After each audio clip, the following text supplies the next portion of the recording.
Kaixo eta ongi etorriak magazinera, gaurkoan abenduaren 29 da hortzeguna eta elkarrizketa bat izanen dugu aski interesgarria Teresa Gallastegi eta Miren Ormazabalekin egonen gara eta haiek kontatuko digute Puntas Rebels, kolektibo feministak, nola urtero ateratzen duen kalendari bat, egutegi bat, aski interesgarria, non agertzen diren hilabete bakoitzean emakume bat, emakume esanguratsu bat, bere bizitza eta bertzelako datuak eta kontu interesgarriak. Haiek emango digute egutegi honen berri eta Puntas Rebels proiektu horren inguruan ere badiren bertze ekimen batzuk. Hori guztia baino lehen, has gaitezen betiko edukiekin. Lehenik eta behin, efemerideak. 1987ko abenduaren 29an, Lope de Vega dramaturgoa atxilotu zuten Cruz de Madrideko antzokian eta difamazio salaketa jarri zioten. 1863an, Suezeko kanala ireki zuten itsaso gorria eta mediterranear itsasoa batuz. 1958ko abenduaren 29an, Sesben Nikolai Bulganinek Sesbek arma absolutua lortu zuela esan zuen Sobiet gorenaren aurrean. 4.000 kilometroko distantzia batera H-bomba garraia zezakeen koete interkontinentala, alegia. Eta 1981an, Julio Iglesias Puga, Julio Iglesiasen aita, baitu zuen etak. 1986ko abenduaren 29an, Guatemalako gobernuak eta gerrilla iraultzaileak, Guatemalako Batasun Iraultzaile Nazionala, URNG, bake akordioa sinatu zuten 36 urteko gatazkari amaiera emanez. Kurtitzagun gaurko egunkarien azalak.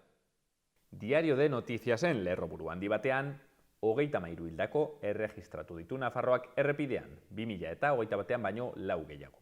Zirkulazio istripuetan hildakoen artean 8 oinezko ziklista bat eta 7 motorzale daude. Bide hilkortasunaren balantzerik txarrena da 2018tik eta 3. 10 urtean. Hildako oinezkoen kopurua bikoiztu eginda eta 64 urtetik gorakoena hirukoiztu. Argazkian, Marea musika taldeko kideak, eta izenburuan, Marearen itzulera. Berriozarreko taldeak 25 urte bete ditu eta diskoa eta bira estrenatuko ditu 2023an. Berri gehiagotan, Iruñerriko mankomunitateak bilabesetan 40%ko beherapena aplikatzearen aldeko apustua egin du, beza kentzeak Ogi Arruntari bakarrik eraginen dio, ez bereziei, sakabanaketa amaitu da, etako 173 presoetatik 14 baino ez daude etxetik urrun, eta azkeneko berri batean, 45 urteko emakume bat hil zuen bere bikotekideak labankadaz Bilboko tabernan. Diario de Navarran, Nafarroko zahar egoitzetan, itundutako plazak hazi egin dira, baina itxaron zerrendak bere horretan jarraitzen du. Foru gobernuak 2461 plaza kontratatzen ditu zentro pribatuetan. Pertsona batek gehienez ere 1460 euro ordaintzen ditu hilean plaza publiko batean.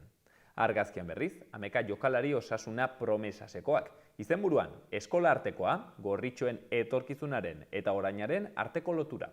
Promesaseko, Ameka jokalarik, Taxoarreko torneoko parte hartzeaz gogoratzen dira. Bertze berri batean, 104 milioi Nafarroarentzat, banka eta energia zergengatik. Estatuak emango dio dirua Nafarroari, karga berriak indarrean dauden 2 urte hauetan. Gara egunkarian, argazkian, polizia gerida ostatu baten aitzinean, eta izenburuan, indarkeria matxistak bertze emakume baten bizitza hartzen du Bilbon. Biktimak 58 urte zituen eta Boliviatik heldu zen Euskal Herrira. Haren gorpua San Francisco auzoko tabernan aurkitu zuten, 54 urteko bikotekideak krimena aitortu ondoren. Lerroburu gehiagotan, Getxoko 40 urteko emakume batena da Bilboko itsasadarrean topatutako gorpua. Eta Erresuma Batuan hazi eginda langile britainiarren greba uholdea, belaunaldi bateko handiena. Berri egunkarian, baita ere, argazkian, ambulantzia bat eta polizia Bilboko kale batean, lerroburu handi batean, gizon batek emakume bat hildu Bilboko taberna batean. Gizonezkoak udaltzainei deitu die hilketa aitortzeko. Jaurlaritzak eta Bilboko udalak salatu dute hilketa matxista bat izan dela. Aurten indarkeria matxistagatik hil duten 8. andrea da. Donostialdeko eseiko langileek bertze berri batean, bort eskakizun egin dizkiote Osakidetzari. Erietxea ezagutzen duen zuzendaritza medikua izendatzea nahi dute beharginek, eta adierazi dute puntu horretan ez dela aurrera pausorik izan. Horretaz gain, Nafarroak 104 milioi euro biltzea espero du Espainian onartu ziren zerga berriak kudeatzeari esker, eta Maria Jose Sanz, BC3ko zuzendariaren hitzak ere jarri dituzte. Energia krisiak ohartarazi digu, energia eredua aldatu behar dela. Eta akitzeko Euskal Herria Irratia. Maitane Bilariño, Klub Atletiko Osasunako jokalariaren hitzak. Gabonetako etenaren aurretik baino indar handiagoarekin dago taldea igoeraren helburuari lortzeko. Irudian, Klub Atletiko Osasuna eta emakumezkoen osasunak modu paregabean heldu dio ligaren lehen erdiari, lehen itzulia 2 partidu falta direlarik. Goiko postuetan daude, liderraren gandik puntu bakarrera. Bertze berri batean, Javi Arakama Geroa Baiko kidearen hitzak. Maineruko errealitate soziolinguistikoa ukaezina da, zonalde ez euskaldunetik atera behar dute. Eta azkeneko berri batean, aberastasun handien gaineko zergak ez du eraginik izango Nafarroan, ondarearen gaineko zergaren bidez kobratuko baita.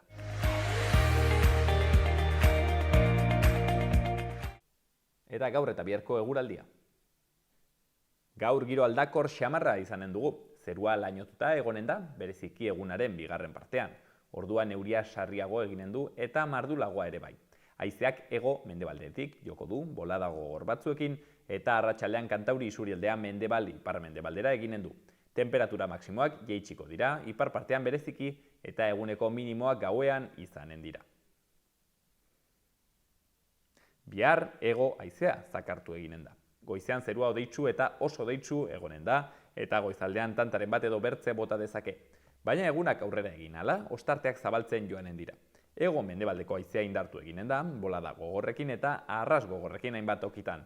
Temperatura gora eginen du eta ipar partean 20 graduren bueltan ibiliko dira beroenak.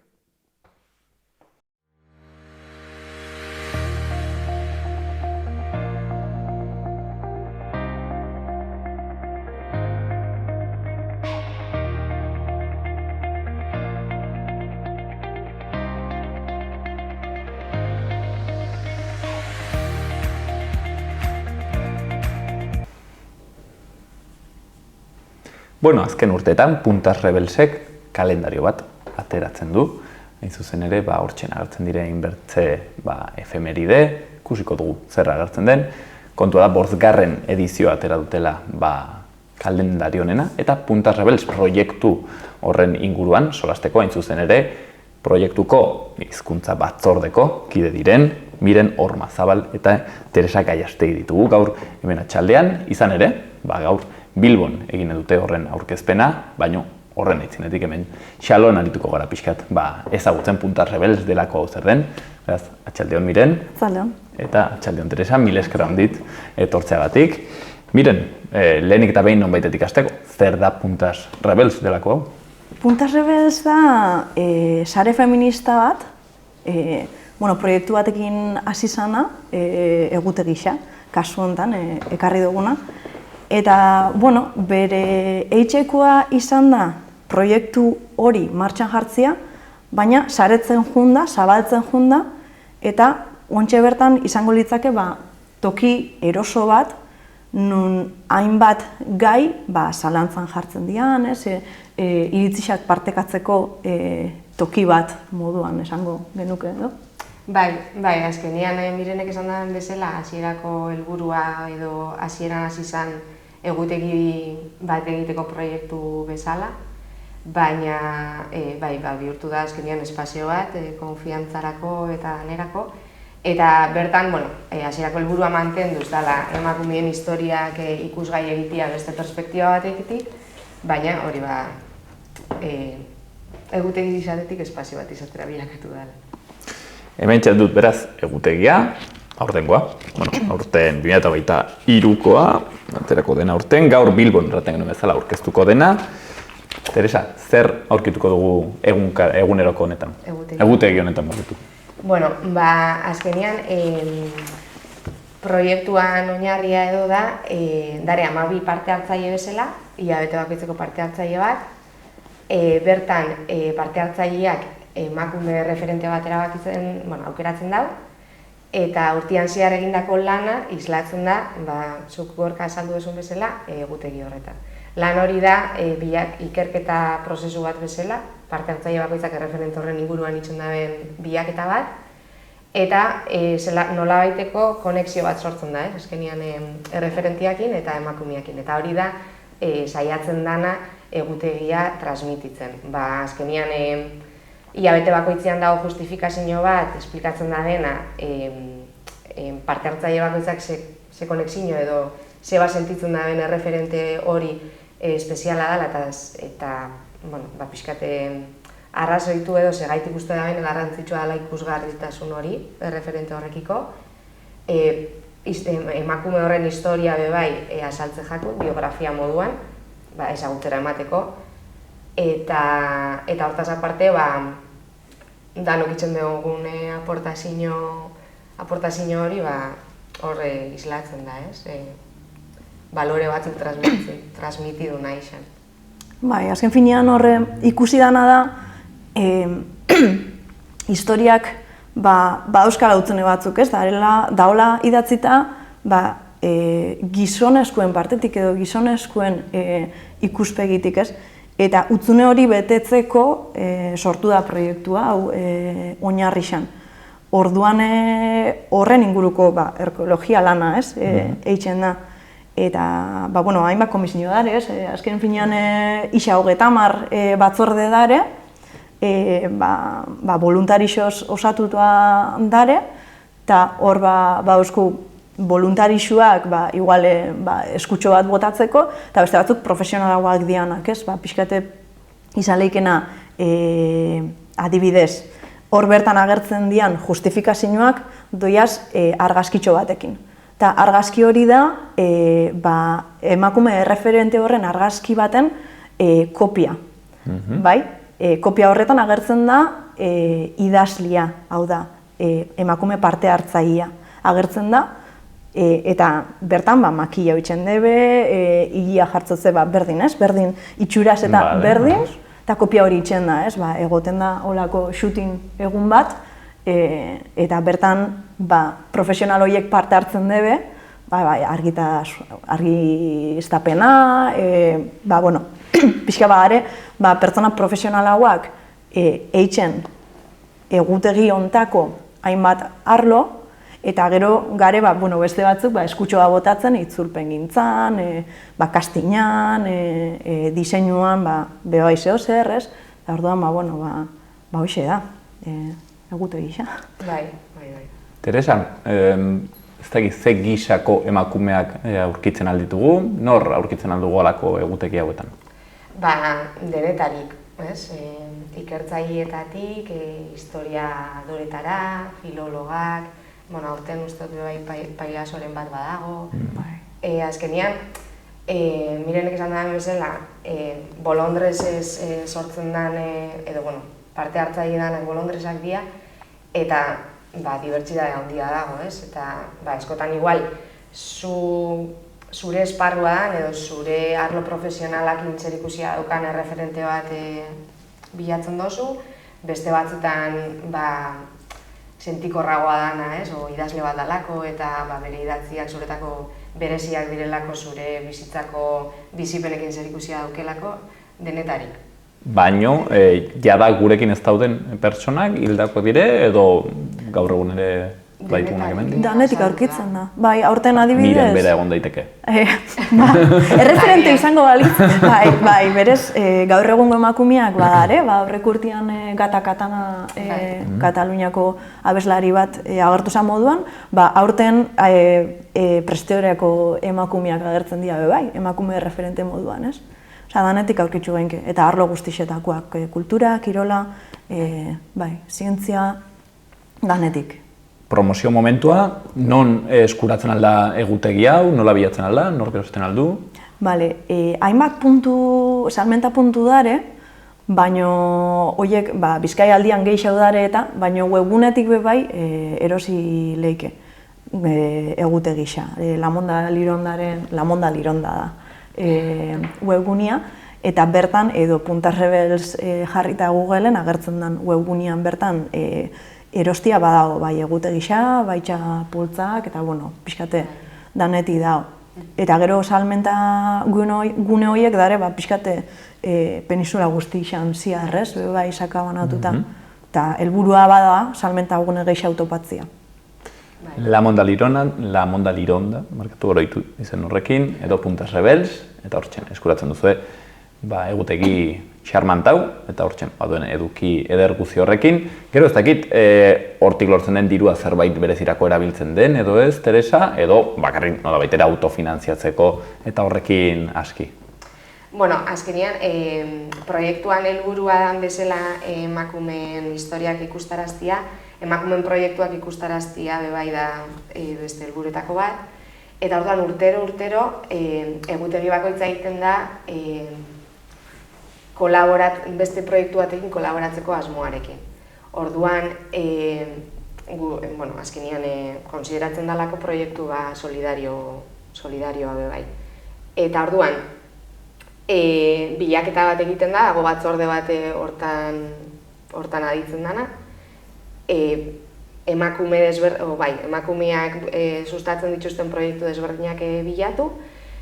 Gure proiektuak dauzkan baloreekin bat egiten dutenak, aniztasuna, feminismoa eta hori dana bultzatzen debenak. Eta batzorde baten bitartez, asamblea baten bitartez, aditzera ematen die proiektu kandidato guzti horiek, eta denen artean, Puntas Rebelseko parte gazen danen artean, erabakitzen dugu ze proiektukin nahi dan kolaborau. Eta orduan, lortzen den sarrera diru hori aukeratutako proiektu hortara destinatzen da, eta gero urte guztian zehar saiatzen da elkarlan bat egiten bi proiektuen artean.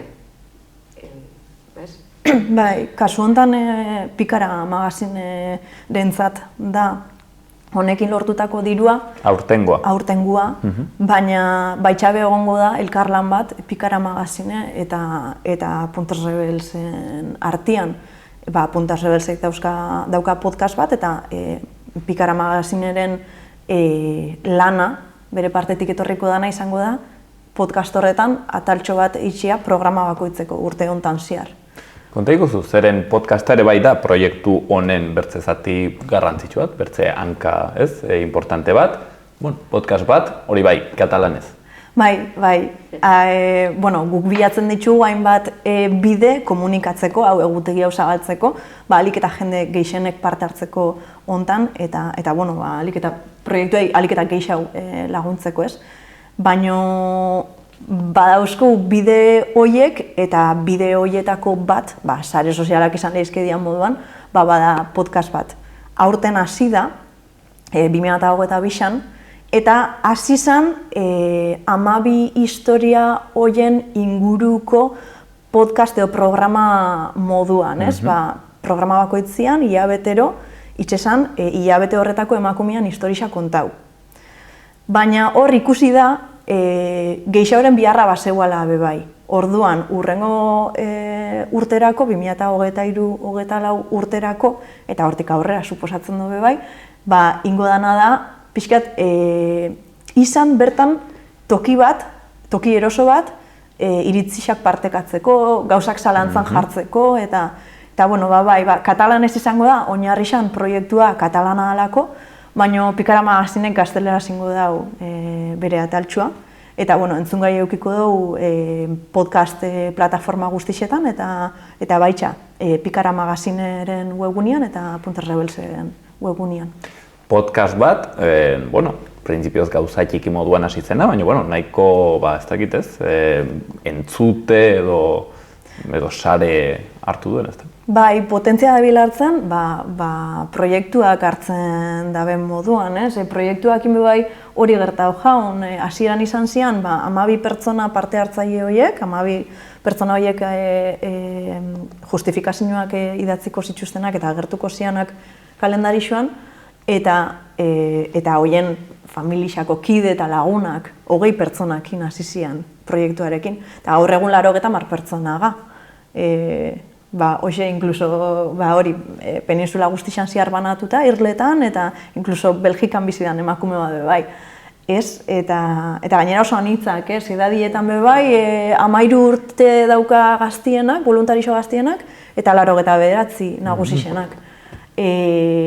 Podcastakin be bai berdina gertau da, hasi izan, eta gero junda hartzen forma, eta ikusi dugu beste bihar batzu be bai baserela, eta proiektu hau badanez toki eroso hori gauzak asaleratzeko, jakimin hori elkar trukatzeko eta jakintza horiek trukatzeko, podcasta be bai izango da horretarako eta oin beste forma bat dabil hartzen. Entzute zerbait izanen du Zabalkunde ere bai, zeren berez Kataluniako proiektua da, baina haietu da oneraino ere bai, hain zuzen ere zuek erraten genuen bezala, zarete hizkuntza batzordekoak, ez? Eta egiten zuen lana da, hau, Teresa, itzuli euskarara. Itzuli, bai. Egiz esan da ez dakizela hasi ginean, zela baite iritsi jaun jendia behar zebela egute gisa euskarara itzultzeko, ze lehenengoko edizioa, uste dut bakarrik katalanez izan zela, baina orain bai dauka helburu bezala edo estatuko hizkuntza minorizatuetara bai itzultzeko. Orduan aurki daiteke gallegoz, gazteleraz, euskeraz eta katalanez. Eta bai, pixkate magikoa da, zelan jundan edatzen hori, Belgikako emakume honek bai aurkitu zeban Huelbako salmentagune baten egutegi hau, eta Gustabin Jakon, harremanetan jarri izan parte hartzea nahi zebalako, eta hola joan da sortzen mirenek esan daren bezala, 12 edo gehi izatetik, 90 izatera, sare bilakatzera, eta azkenian fruitua edo egutegi izan arren urte guztiko bidai bada, ez? Eta bizipenak eta zalantzak eta erreflexioak partekatzen diren espazio bat izanik, lortu dau lotura hori eta edapen hori jasatia, azkenian egonkorra dalako edo erosoa dalako parte hartzaileentzat eta horrek egin dau hasieran kooperatiba batek sustatu zeban egutegi batek bere kabuz proiektu izatera edo sare propio bat izatera. Horiek esaten debe emantzipatu indebela proiektua. Euren asan hasieran, holaxen hasi zeben eta izara propixo hartu dabela eta emantzipatu indebela euren alaba. Heldu egin da hoxen, heldu egin da. Haitu pentsatzen, ez dakit ze kuriosoa den, adibidez, ez, feminismoko bi referentzia handi izaten adiren, ez dakit bat Pikara magazina, ez, eta bertzea hausen bera, egutegi bat, kontatzen dituena gauza horiek, badura podcast bat eta bat Euskal Herrikoa, bere sortzez Pikara hemen nonbaitekoa da, eta bertzea Kataluniakoa, ez, hor badago berezitasunen bat, ez dakit zer gertatzen den, baina herri horietan, ez dakit, badago kezka akaso gehiago. Zuek adibidez harremandu zarete ere bai Kataluniako jendearekin, ez? Ez dakit, konexioa badago edo, ez dakit, ez? Partekatzen dire gauzak azkenean. Bai. Gure kasuan izan da gehiago Katalunian bizi izan nintzalako urte batzuk, eta horren bitartez iritsi zitzaidanen eri anunzioa edo, ez? Eta nik uste dut territorioka izan baino, dala azkenian zerbait mundu mailan edo, emakume bezala edo gizaki bezala, dano daukogun kezka moduko bat, eta honek igual bai demostratzen dago edo, antoki izan zarela daukozula helburu berdina, ez? Eta azkenean indarrak batu eta elkar lagundu eta proiektu desberdinak kontzientziak eta imaginario kolektibo aldatzia nahi deben proiektu desberdin horrek indarra hartu eta joan toki desberdinetan aldeak lagatzen eta jendia batzen eta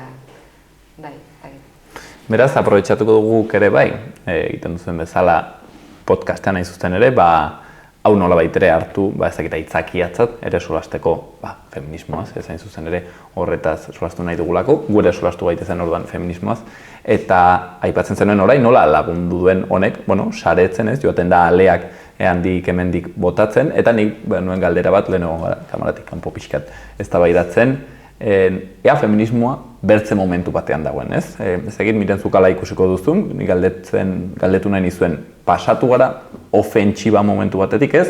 8M haundi eta masiboietatik bertze momentu batera, defentsiba momentu batera, kaso?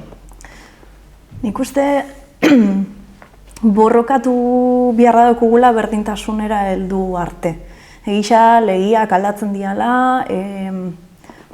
pausu batzuk ematen diala, baina ondioken ez dela nahikoa. Eta nahikoa ez da nahinean borroka hori ofensiboa izan biako litzakela. Hori da nire iritzisa. Ez dakit, azken finean ezinga konformatu gauza txiki horiekin, ez aldaketa txiki horiekin ez badu lortzen benetan gure helburua betetzea.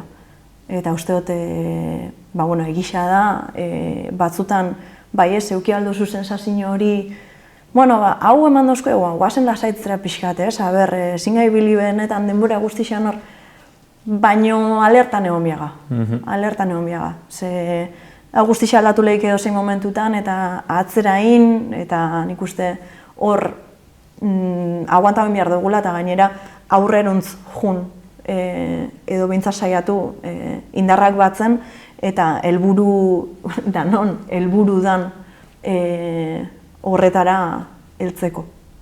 Igual defentsiban errateaz da hitz egokiena, baina igual bai ofentsiba aldatu dela, ez dakit, akaso izan zuen kaleko momentu bat feminismoak segitzen dola izaten, baina ez da igual 2015-16 urte horietako manifarraldo horiek bezala, hori igual izan zela momentu bat non hartu zenituzten kaleak, jarri zen agendaren erdigunean, eta orain, igual, bertze toki batetik, ari da nolabait ere segitzen ofentsiba, hau bezala, saretzen gehiago, proiektutxoak sortzen handik hemendik, akaso instituzioetan, ere bai, olatu guzti hori legeak bilakatzen, ez dakit, bertze momentu batean hori bai.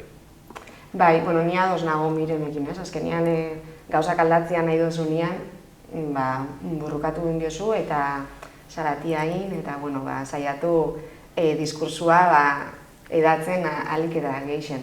Baina egisa da, olako mugimenduak bai, testu ingurura egonkortzen juten diela, edo adaptatzen bezala, eta bazuk esan duzun bezala, hasieran kaliak zapaldu ginu zen bezala, pixkanaka helburua danez instituzioetan eta esparru desberdinetan hori hori sartzia eta hortik gauzak aldatzen joatia, orduan helburu aurrera joatia dan bezala, batzutan igual baitokau aldala, zuk esaten bezala defentsiban, erasuak feminismoa erasotua dan momentu horietan, izan daitekela garrantzitsua bebai, beraz, oinarte lortu duguna, ez daigun galdu, defenda dezagun hori, eta agian ez dago igual ezin da aurrera hil momentu horretan, baina behintzat daukosuna mantendu eta aldan enean jarraitzu aurrera egiten helburu horrekin berdintasun batera iristeko eta gauzak aldatzeko. Nik uste dut garrantzitsua dela, ere ez kontziente izatea borrokak eta konkistak ez direla progreso konstante bat, ez? Batzutan pentsatzen dugula, urtetik urtera, aurten lortu bagaren guztia, orden urrengo urtean gehiago. Eta ez, historiak erakusten digu, egiten dela aurrera, eta gero bertze batzuetan atzera, eta segitu behar dela hor, ez borroka horretan hartu emanean. Miren, non gustatuko zitzaizun ikustea egutegi hau, tailer batean edo... Egutegia? Toki guztitan. Toki guztitan. Toki guztitan. Xaloa telebistan ere jarriko dugu. Hombre, hau zuentzako da. Azkenian, oinen, borroketaz eta egin dela hitz egiten, dana, gainera ez da, kalia hartu eta aldarrikatzia, lanketa bat badago horratzian, eta batzutan lanketak dira, isiago eramaten dianak. Hau beste lanketa mota bat izan lehike, utzune bat zegoan, zalantzan jarri dugu oin arte indan gauza bat, eta guk gure aletsua lagatzen dugu, ez? Bada bai, ez, berdintasun hori lortzeko modu bat. Eta, hoxe, eta galtzen bagoztasua ernu nahi duten ikustia, toki guztitan. Nik ontsa bertan ikastola baten itxo lan, eta lehen komentatzen atzan Teresa, nik nahi dut hori gela guztixetan egotia. Ikasliek bai, beste historia mota batzuk ikusi, ikasi, eta bai, zalantzan jartzeko... Kongresuan ere bai? Edo parlamentuan, hortzen, izatea? Zaila izango da, baina bai, gustoko jakon. Teresa, zuk nori oparituko zenioke egutegi hau? Oparitu dut, asko oparitu dut. Baina, azkenian batzutan oin gainera gabonetan garela eta askotan igual solasaldi honek utetzen diela, aktualidadia dialako, osaba, izeoa eta familizan artian eta hola. Nik uste dut, azkenian, historia edo emakume hauen historia hori ikusgarri itxiaz aparte, itxen dela bebai, zelabait, proiektuan parte hartzen den jentiak daukan bizipen hori edo bebai transmititzen saiatzen da, ez? Eta nik uste dut hori dala itxen dutzunak gauzak pentsaraztia eta pixkate reflexionatzia eta mundu aldatzeko gogo hori sortzia. Orduan, behar hori daukan edon hori oparitxuko notzake.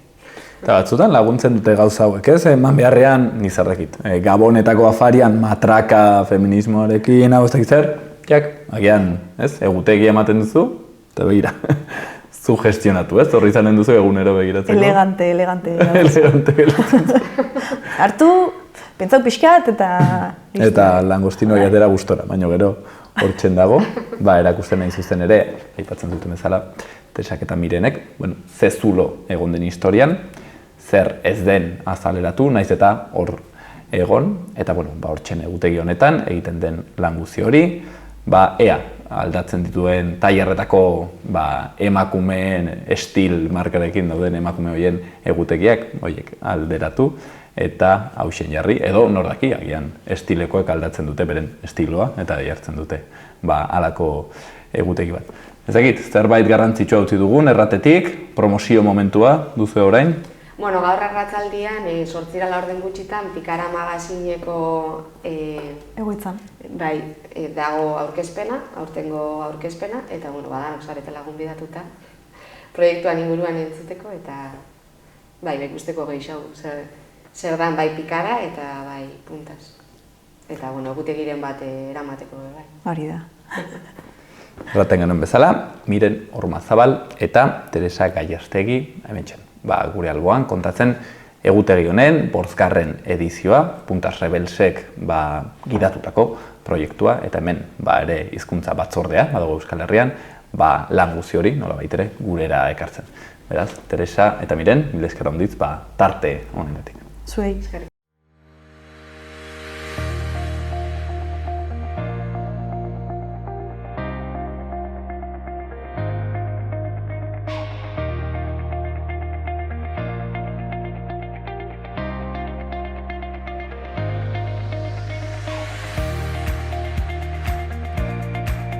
Iruñeko udaleko albisteak. Iruñean hiriko argiteria publikoko 33.000 instalazio baino gehiagoren mantentze eta kontserbazio kontratuaren 2. luzapena onartu da. Iruñeko udalak 1,8 milioi euro bideratuko ditu 2023ko otsailaren batetik 2024ko urtarrilaren 30-ekara. Baita ere, plaza libreak geratzen dira, Gazteriaren etxeak 2023ko lehen hiruhilekorako proposatzen dituen 20 ikastaro baino gehiagotan. Hortziral honetan Gazteen etxeak karaokea, azken opari tailerra, Nothing, eta Mikel Bermejoren bakarrizketa eskainiko ditu. Eta Iruñeko udalak eta Nafarroko gobernuak elkarlanean arituko dira hirian kargatzeko guneak jartzeko. Arrosaliako disuasio aparkalekoa izanen da ekimen honen ondorioz kargatzeko guneak jarriko dituen lehenengo lekua. Eta azkeneko berrian, Ana Sesma Morteruel Iruñeko udal haurreskolako erakunde autonomoko zuzendari kudeatzaile berria. 2020ko ekainean lanpostu eskuratu zuen Juan Ramon Rabade ordezkatu eta gero.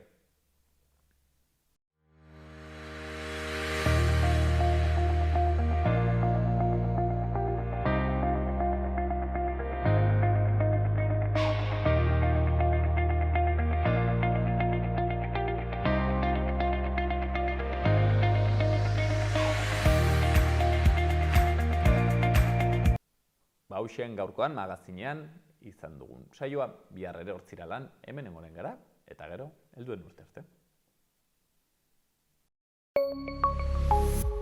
Gobierno de Navarra. Nafarroako gobernua.